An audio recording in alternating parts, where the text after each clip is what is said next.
And ladies and gentlemen, welcome to World Toss here on TVP World. I'm your host, Benjamin Lee, and please join me and my guests on this exclusive interview. Now, the UK Ministry of Defence has confirmed that Ukraine is permitted to use British weapons on Russian soil. Reports have surfaced that Challenger 2 tanks provided by the UK have been used during Ukraine's incursion into Russia.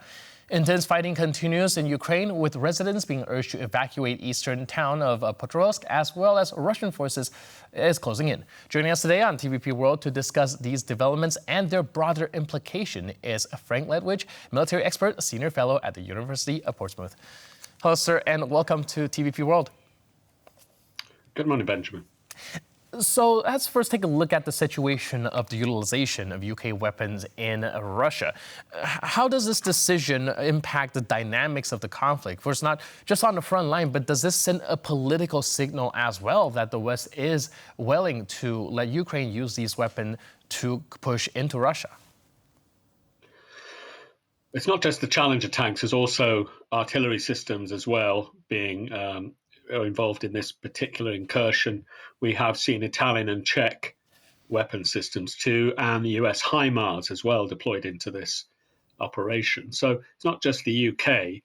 What this signifies really, and we'll come back to the political element, is primarily that the Ukrainians are using some of their best units here. But I think we know that it's a very large incursion, and it's the better units involved, the regular and volunteer elements or sections of the Ukrainian army. But as for the politics of the use of armoured vehicles, to be candid, I don't think it's particularly significant. From the Russian perspective, these have been used on what the Russians regard as Russia down in the south. No one else does, of course, but they do in the south, at least formally. Now, clearly, there's a step change when you're going into metropolitan Russia, into the Kursk Oblast, to a lesser extent Belgorod. But I don't see it's particularly politically significant. From the military perspective, we're not talking about high numbers here at all. There's only a dozen. That's 12 tanks in the Ukrainian inventory. And if you'd like, we can talk about the capabilities of these things. And similarly with the AS-90, which is an artillery system. It looks like a big tank, but it's a rather large artillery piece. They're also being used from the UK as well. All right, so you mentioned like the utilization of these better equipment and some of the better Ukrainian units in terms of this incursion into Russia. Do you think that would actually leave any vacancies inside the Ukrainian territory that would allow Russia to move in? Or is it like a more limited? It depends who you believe. Some analysts, and I think very credible ones, say or state, and this would seem to me to make sense, that some of these units at least were taken off the line in the south. And in the south, particularly, you mentioned the town of Pokrovsk, and another bizarrely named New York in the same area, in the Toretsk direction, I think. All of those in the south, that they have had brigades withdrawn. That's likely those brigades were replaced, to be honest. But nonetheless, withdrawing good units from the line, where a line is under pressure, I think did not go down well in the troops in that region already. Do you think the timing of everything has anything to do with, the timing has anything to do with the incursion? Is any significant thing that kind of, push Ukraine to launch this assault? Yeah, great question. We've got 2 months or so before the Rasputitsa, which is the turning of solid ground into mud. The two of them, there's the autumn and the spring, when mobile operations or maneuver operations such as the one being carried out in Kursk become much more difficult because the ground becomes virtually impassable, particularly towards we get into November and December. So this, it's perfectly timed really to allow for 6 weeks, a couple of months to develop this operation. And by the way, if necessary, withdraw. I don't think that's an option that's off the table. I don't think it'll happen, but it'd be quite understandable and fairly clever if they did. Just say, right, we've done that, we're coming out now, we've demonstrated our capability.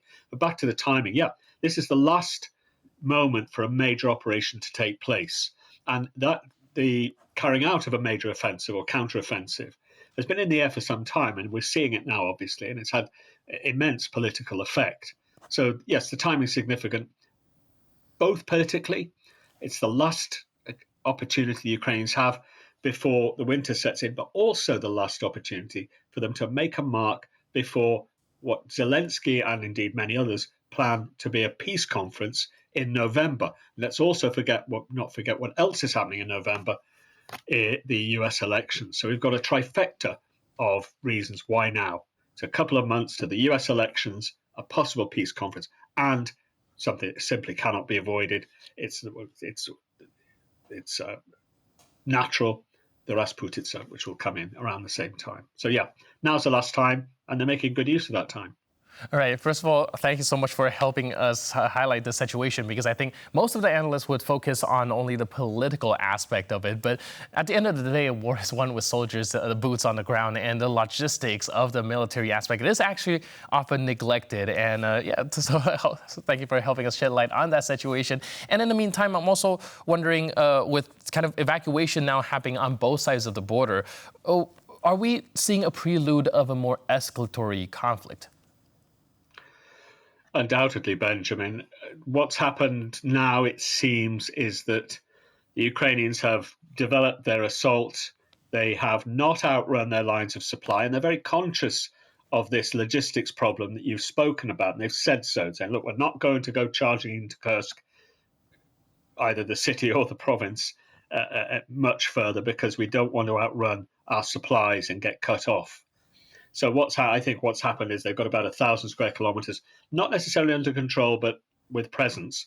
And that's about the limit of their logistics. They don't want to outrun those. So logistics, absolutely central. And the evacuation of the people, well, look, we know what's going to happen now over the next few months or even weeks. The Russians are going to try and stop the Ukrainians definitively and retake that ground eventually. Doesn't seem that they're moving very many forces to do that, though. I suspect they'll be preparing that over the next few weeks, which is a surprise to me, but there you have it, which bespeaks, by the way, of one other failed aspect of this offensive, which was the intention to move Russian troops from the south. Of course, combat experience, some of them very good, to retake that area of Kursk. That doesn't seem to be happening at the moment, but we will see. All right, we'll have to keep our eyes peeled on the situation. Last but not least, can you help us analyze how might the ongoing evacuation in Russia and as well as the incursion affect Russian government's approach to the conflict, its calculation? Do you think it threw a whole wrench into their calculation when it comes to this particular war? I think operationally to some extent, but that depends on the decisions made. If the decisions are to prioritize the Kursk salient, as it now is, which is a very great historical significance, then I think we would be seeing troop movements not just from Kharkiv nearby, but from the south. It doesn't seem that they are prioritizing that militarily, which is a surprise in one aspect, in that it's extremely embarrassing for this to have happened, and it demonstrates capability. I think a lot of people on the Ukrainian part, a lot of people didn't believe existed. But it looks as if Putin is not taking the bait, or Putin's general staff, in reprioritizing the south, because what's not being seen, but is really important, and you mentioned it yourself, is the gradual Russian grinding attritional fight, which is working, moving towards that key center of Pokrovsk and Toretsk as well. And I think early next year, we may see towards Chasiv Yar, but that's a long way ahead. But right now, today, the main problem for the Ukrainians is not in Kursk. It's in Pokrovsk in the south, and I think the Russians haven't fallen for that for that bait, haven't fallen for that temptation to deprioritize that and reprioritize or prioritize Kursk to get it back. All right, seems to be a lot of moving pieces here. So thank you so much for helping us breaking it all down and get a deeper understanding of the situation that is unfolding. Really appreciate it, sir, and thanks for being with us on TVP World. Always a pleasure. Thank you, Benjamin. Thank you. And with that, we conclude this edition of our interview. But for more news, update, and commentary, please stay tuned to TVP World.